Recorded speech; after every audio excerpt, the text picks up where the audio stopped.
안녕하세요.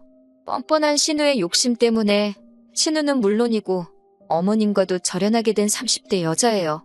어떻게 이야기를 시작해야 할지 정말이지 이런 사연을 쓰게 된 게 애석할 뿐이네요. 사랑하는 남편과는 지인의 소개로 만났습니다. 첫 만남부터 듬직하면서도 유쾌한 성격의 남편에게 제가 먼저 매력을 느꼈고 그래서 제가 먼저 다가갔어요. 남편도 제가 싫지 않았는지 저를 밀어내지 않았고 그렇게 저희는 연애를 하게 되었지요. 사귄 지 2년 정도 흘렀을 때 결혼 이야기도 제가 먼저 꺼냈네요.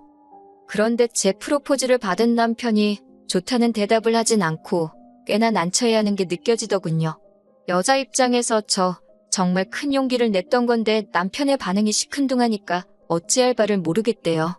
괜한 이야기를 한 건가? 이 사람이 나랑 결혼 생각은 없이 즐기려고만 했던 건가? 온갖 부정적인 생각 때문에 참 괴로웠어요. 그렇게 남편에게 프로포즈를 한 지 정확히 3일째 되던 날이었습니다. 남편이 저에게 기니 할 이야기가 있다며 만나자 했는데 이제 와서 말이지만 전 솔직히 그때 남편이 헤어지자고 할 줄 알았어요. 그런데 막상 남편이 꺼내놓은 이야기는 제 예상과는 많이 달랐지요. 그건 바로 남편의 가정환경에 대한 이야기였거든요.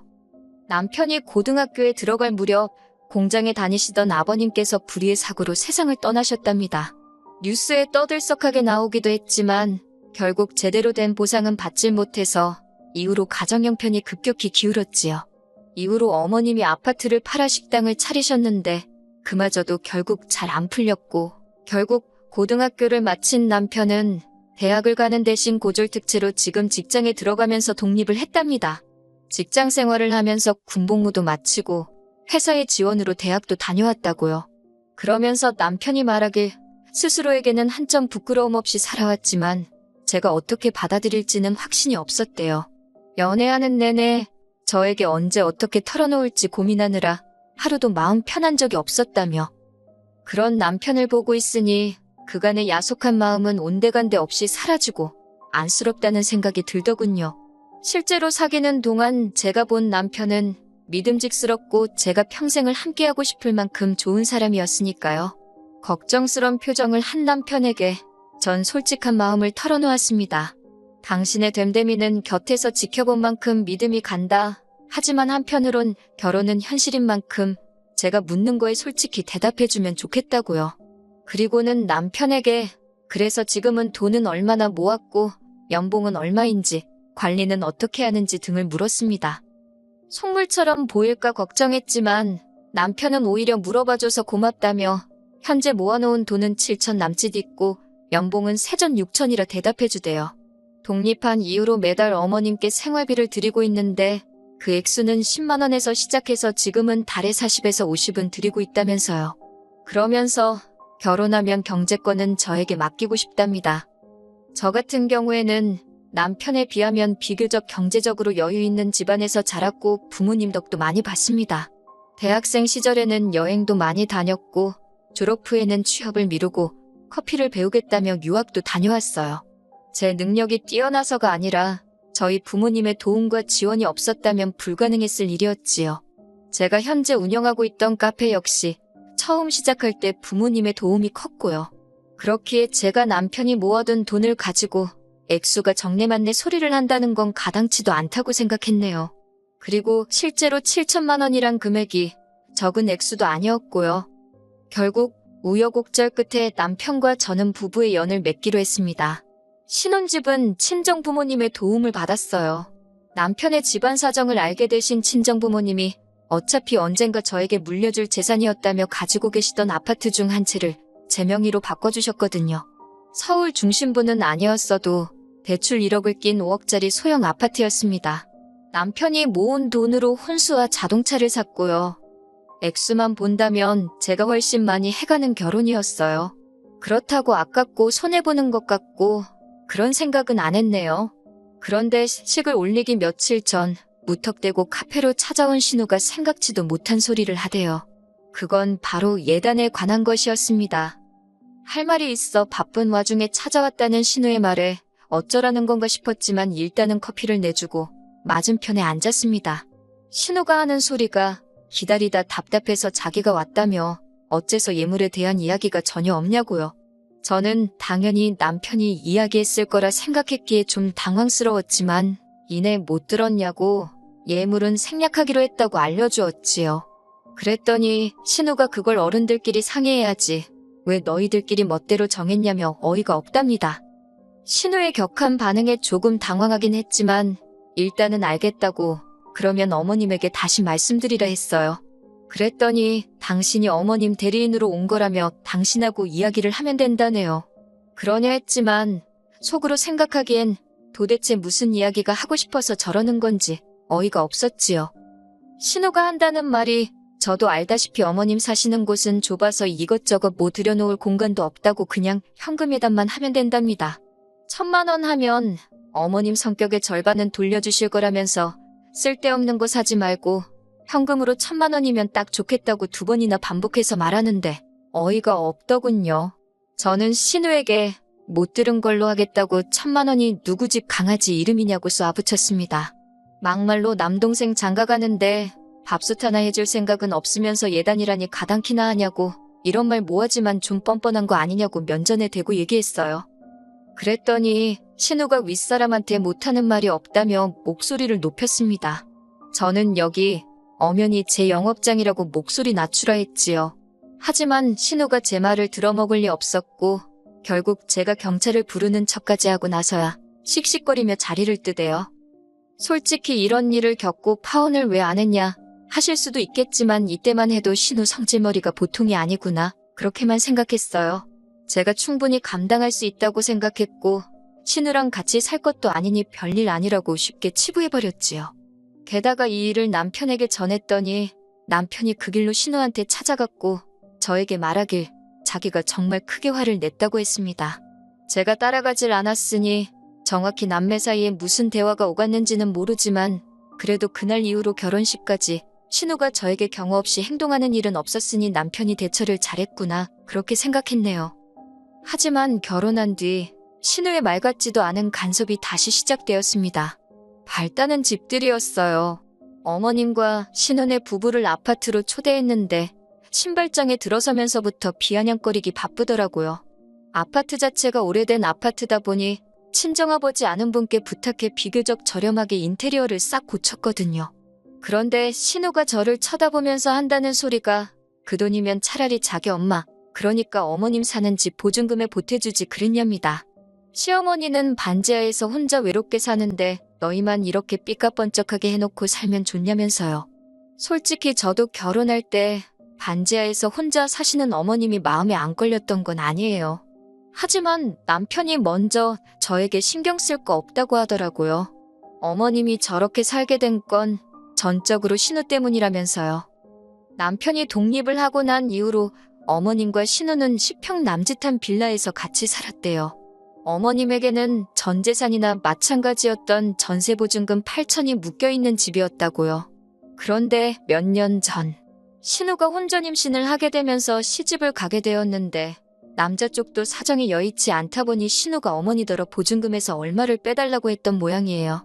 그래서 어머님이 8천의 절반을 뚝 떼주시고 이후로 당신은 반지하방 전세살이로 들어가셨다고 들었습니다.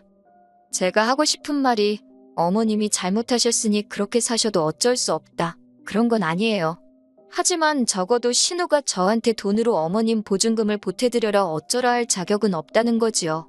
아무튼 신우가 말이라고 아무렇게나 내뱉는 게 너무 얄미워서 불쌍한 친정엄마 등골 빼먹고 시집간 너한테 들을 소리는 아니라고 쏘아붙이고 싶었지만 신우 남편도 있고 해서 차마 그 소리는 안 했고 그냥 못 들은 척 해버렸어요. 그런데 신우가 해대는 헛소리보다 더 크게 제 신경을 긁는 사람이 있었으니 그건 바로 어머님이셨습니다. 어머님께서는 저희가 매달 보내주는 생활비 50만 원과 가끔 일손이 부족한 식당에서 일을 도와주며 받는 돈으로 생활을 이어가고 계셨어요. 신우는 자기 먹고 살기도 바쁘고 애들 키우기도 빠듯하다며 단돈 10만 원도 보내지 않고 있었고요. 물론 신우가 돈을 보내드리던 말던 그거야 제 알바는 아니에요.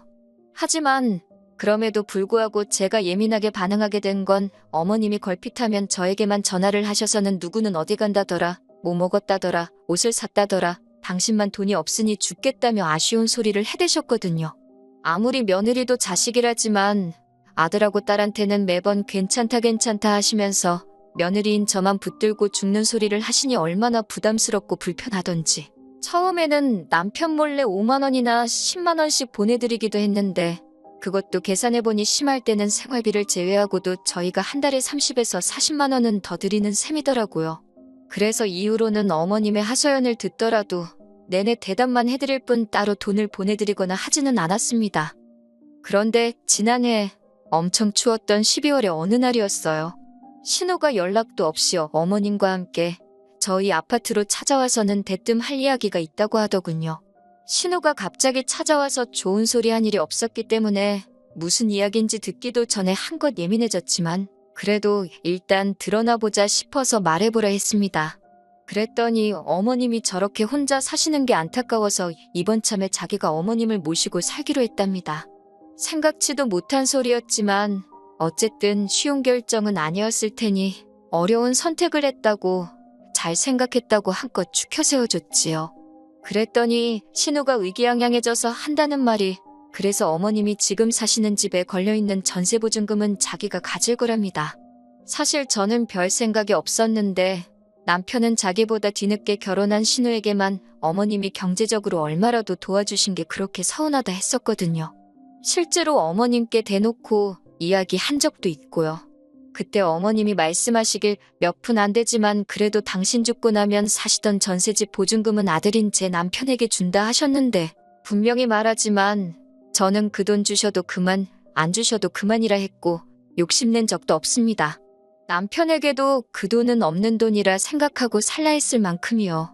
그런데 신우가 자기가 그 돈을 갚겠다 하는데도 어머님은 먼 산만 보고 계실 뿐 남편에겐 조금도 미안한 기색이 없으셨으니 남편도 허탈한지 어이없다는 표정만 짓고 있었지요. 하지만 신우의 욕심은 거기서 끝이 아니었습니다. 어머님의 전세 보증금은 물론이고 앞으로는 그동안 어머님께 저희가 보내드리던 생활비도 자기한테 보내라더군요. 그런데 신우가 한다는 말이 생활비를 제외하고 50을 더 보내래요. 어머님을 보살피는 자기의 인건비 같은 거라나요? 어이가 없어서 듣다 못한 제가 그렇게는 못한다 했습니다. 저희가 형님더러 어머님을 모시라 한 것도 아닌데 저희가 생활비도 부담하고 무슨 인건비, 말도 안 되는 소리라고 했어요. 어머님을 놓고 형님 지금 장사하시는 거냐고 따졌지요. 그랬더니 신우가 파르르 떨었고 어머님께서도 저한테 내가 네 돈 달라고 했냐고 내 아들이 번 돈 달라고 했다며 네가 뭔데 주네 못 주네 그러냐입니다. 삿대질을 하시며 야, 너 하는데 그때 느낀 그 감정은 모멸스럽고 수치스럽고 내가 이런 소리까지 들으며 이 집 구성 며느리를 해야 하나 별의별 생각이 다 들 때요. 그런데 그때 남편이 도저히 못 봐주겠다면서 두 사람에게 큰 소리를 냈습니다. 그나마 해잘들고 사람 살만하던 빌라에서 어머님 반지하로 밀어넣은 게 누구냐고 누나 아니냐고요. 그래놓고 이제 와서 어머님 모시고 산다는 이유로 남은 재산도 다 가져가고 나더러 돈까지 내놓으라는 거냐면서 누나 눈에는 내가 호구등신으로 보이냐고 소리를 치대요. 남편의 분노는 거기서 끝나지 않았습니다. 남편은 어머님께도 그렇게 신우한테 돈 다 뺏기고 그러다 나중에 오갈 곳 없으면 그땐 어쩌려고 그러냐며 악을 쓰더니 자기는 이제 생활비고 뭐고 못 보낸다며 어머님더러 어디 나가서 일을 하든 어쩌든 벌었으라고 하대요. 누나네 집 들어가서 사는 순간 생활비는 끝이라고 아주 칼같이 선을 긋더라니까요. 그러자 신우가 남편더러 속도 없는 놈이라며 네 마누라가 무섭냐고 네가 번 돈인데 왜 마누라 눈치를 보냐면서 그런데 전 정말 눈치 주지 않았어요. 물론 남편이 중간에서 알아서 잘해주니까 눈치를 줄 필요가 없기도 했지요. 아무튼 신우가 계속해서 남편을 설득하려 들자 남편이 저를 가리키면서 이 사람이나 되니까 시어머니한테 한 달에 50씩 주고 그래도 나랑 살아주는 거라며 뒤이어 신우더러 잘 살고 있는 내 인생까지 반지하로 밀어넣을 생각하지 말고 효녀 노릇하고 싶으면 어머님 모시고 가서 조용히 살라고 하더라고요. 전에 없이 냉정한 남편의 태도에 신우도 어머님도 말문이 막힌 듯 했습니다. 두 사람은 현관으로 향하면서도 저를 무섭게 노려봤는데 그마저도 남편이 쳐다보지 말라며 고함을 친 탓에 허둥지둥 도망치듯 현관을 나갔네요. 그리고 며칠 전 어머님께서 저에게 연락을 해오셨습니다. 신우를 따라 이사를 왔는데 당신 방 한 칸도 없답니다. 신우 애들 둘이 한 방을 쓰고 신우네가 한 방 그리고 어머님이 거실을 쓰게 되었다고요. 거기다 신우가 애 키우기 힘들다며 졸지에 집안 살림을 죄다 어머님께 맡겼던 모양이에요. 어머님이 이제 겨우 3주 되었는데 죽을 맛이라며 자기 좀 데리고 가달랍니다. 그런데 어쩌겠어요. 제가 모시고 살 것도 아닌데 무책임하게 그 집에서 어머님을 데리고 나올 순 없었지요. 남편에게 어쩌면 좋겠냐 말하니 자긴 솔직히 이제 그 전세 보증금도 욕심 하나 안 난다고 그냥 어머님이랑 신우랑 죽이 되든 밥이 되든 알아서 살았으면 좋겠다고 더는 자기한테 그쪽 이야기 전하지 말라대요. 냉정하게 돌아선 남편을 보고 있으니 여러 가지 생각이 들었지만 제 결론은 나서지 않기로 했어요. 부모 자식 간의 일인 만큼 시간이 약이 되어줄 수도 있고 설령 그렇지 않더라도 제가 나설 자리는 아닌 것 같거든요. 저는 그저 한평생 남편과 단둘이 행복하게 살고 싶을 뿐이니까요. 남편이 하자는 대로 따르되 만약 남편이 잘못된 길로 향한다면 그걸 바로 잡아줄 수 있는 딱 그 정도만 하면서 살아가겠습니다.